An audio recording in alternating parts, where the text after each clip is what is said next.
நான் வெக்கப்படல, உந்தயவென்னை கைவிடல.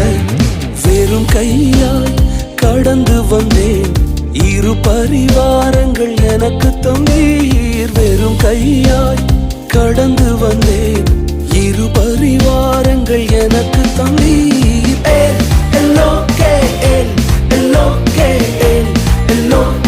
உம்மை துதிப்பேன்.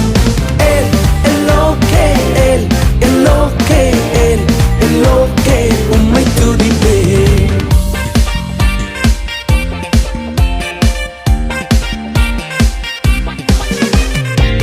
நாங்கள் கைவிடப்பட்ட நேரங்களில் எங்களோடு உடன்படிக்கை செய்து எங்களை உயர்த்தினீரே. காயப்பட்டு நின்றேன், கண்ணீரில் சென்றேன், கலங்கின எனக்காக இறங்கி வந்தீர். காயப்பட்டு நின்றேன்,